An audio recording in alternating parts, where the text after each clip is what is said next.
One of the best gauges for determining someone's fitness level is seeing how long they can comfortably hold their breath. And this is also a great gauge for determining how far or how severe someone's asthma is. And actually, I think everyone should be practicing how long they can comfortably hold their breath, because this is also a really good gauge for your VO2 max level. VO2 max is defined as the maximum rate of oxygen consumption available during exercise. Basically, what that means is when you're exercising, the maximum amount of oxygen that your body can transport. So having higher VO2 max levels is good, and that means that you're at a higher fitness level because your body can carry more oxygen at once. So this is a really good indicator of your overall fitness, but also your endurance, especially for long cardio exercises. So things like cycling or rowing or swimming or going for a long run like cross country. Now, if you go through the steps of increasing your VO2 max,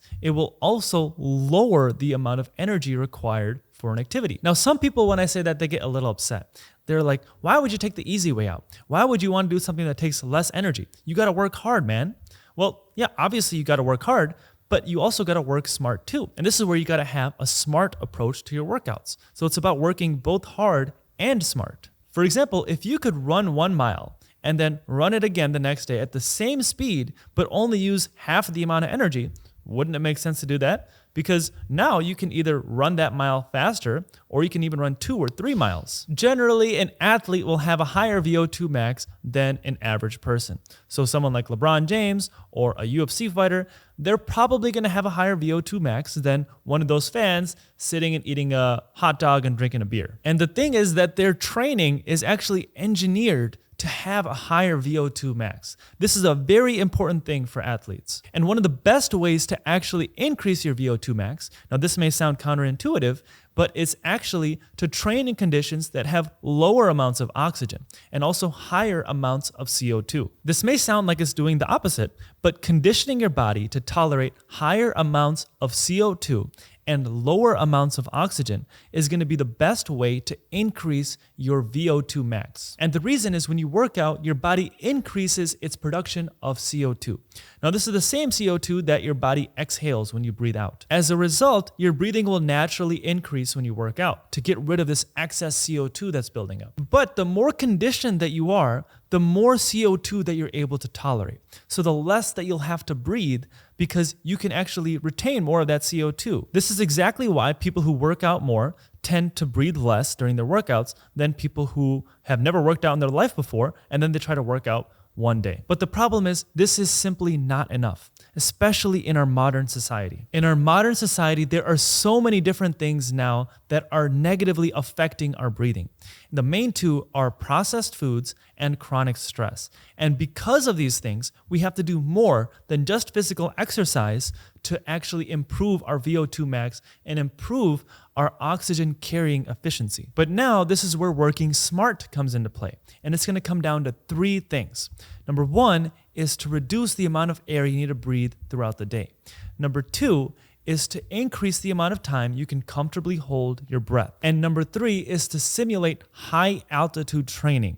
And that doesn't mean having to go to Colorado. You can simply do that at home, and I'm going to show you how. Luckily, all 3 of these things will go hand in hand. So they're all going to help each other. If you do one of these things, it's going to help you improve the other 2 things. So first off, comfortably holding your breath. Your goal here should be 40 seconds. Now, I'm not talking about going all out and holding it as long as you possibly can. I talked about this before, but the way to do this is to take a normal inhale and exhale. And after the exhale, you hold your breath and you see how long it takes for you to have an involuntary urge to breathe. So this can present as a few different symptoms. Like sometimes it's an urge to swallow, or sometimes you'll feel your throat or your chest or your stomach start to contract. Any of these involuntary movements are basically your first urge to breathe. Now, most people will not even be close to that 40-second mark. I think I recently got up to 30 seconds, but I've been practicing this for a while. And most athletes only get up to 20 seconds. So you might be wondering, what's the big deal? And if athletes don't even have this 40-second mark, why should I be doing it? Well, the reason that most people cannot do this is, again, because our modern society has changed so rapidly that what's considered normal breathing has changed. So that means that even athletes can benefit from this and get an advantage over their competitors. And you can imagine for an athlete, even a 1% advantage over someone is going to be a big deal. But for the average person, this is going to improve your overall health. So not only is it going to improve your oxygen carrying efficiency, improve the amount of oxygen that's going to your cells, it can help prevent you from being chronically tired. It can also help improve anxiety. And I'm going to get into more of that later in this podcast. So it's best to measure this breath hold when you are well rested. So a good time to do it is right in the morning and not having exerted yourself and practicing it. If you do it after a workout, it's generally going to be higher, so it's not going to be as accurate. And the reason is because after a workout, your body is used to having this higher amount of CO2 because you just did a full workout where your body was producing CO2. So your body's going to be more CO2 tolerant at that time. Now, the second thing that comes down to increasing your VO2 max is reducing your breathing throughout the day. So the best way to do this is to simply only use your nose to breathe at all times. So the way you do this will kind of depend on what your breath hold score was. So let's say you had a breath hold score of closer to 40 seconds or even 20 seconds. You should be able to generally breathe through your nose pretty well. But let's say it's down to 10 seconds or less. Well, now your main focus should be just on trying to breathe through your nose anytime during the day when you're not working out. But if your breath hold time was higher and closer to that 40-second mark or above that 20-second mark, your goal should be to try to only breathe through your nose, not just during the daytime, but also when you're exercising. Now, you may look at me like I'm crazy because if you only breathe through your nose when you're working out, then you're probably not going to work out as hard. Well, there's actually studies on this. So the first 2 weeks of trying to breathe through your nose during your workout, your performance will actually decline a little bit. But if you keep it up for 2 weeks, then your performance will actually increase and be better than it was before. And not only that, you will be at a higher advantage because you can do that whole workout the same that you did before by only using your nose. So that way, when it comes to a major competition or something like that, then you can resort to mouth breathing at a later time. That's the whole goal here. It's to breathe through your nose as much as possible during your workout until you have to get to that point where you have to breathe through your mouth. And we're trying to delay that point as much as possible. Now, another way to reduce the amount of breathing is to focus on using your diaphragm.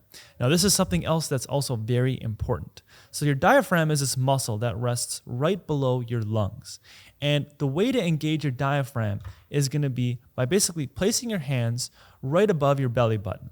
And when you breathe in, you want to see if you're kind of pushing your hands out. If you don't feel your hands being moved and you only see the upper half of your chest being moved, then you're not breathing correctly. You want to focus on pushing your hands out. Now, if you still cannot do this when you're breathing, you might want to try just using your diaphragm when you're not breathing. So basically just focus on engaging your diaphragm first, and then you can focus on engaging your diaphragm while breathing. The way to do that is don't even focus on your breathing. Just put your hands in the same spot and try to push your gut out and try to push your hands out. And keep doing this for about 10 minutes or so. And just kind of go in, focus on your abdomen moving out, and then focus on your abdomen moving back in. You can also try this laying on your back and putting a book right over your belly and try to push that book up and down by simply using your belly. After you do that for a while, you'll kind of see how it is to engage your diaphragm. Then you can try to incorporate using that diaphragm in your breathing. Now, the third way to increase your VO2 max, this is the most fun one, is high altitude training. Now, I'm not telling you to go to some mountains in Kenya or mountains in Colorado to try simulating this high altitude training by training at the top of these mountains. You don't have to do that. You can actually take those mountains to your house. Not literally, but you can trick your brain and your body into thinking that it's in a high altitude condition. So there's 3 different ways you can do this, and I want you to do all 3.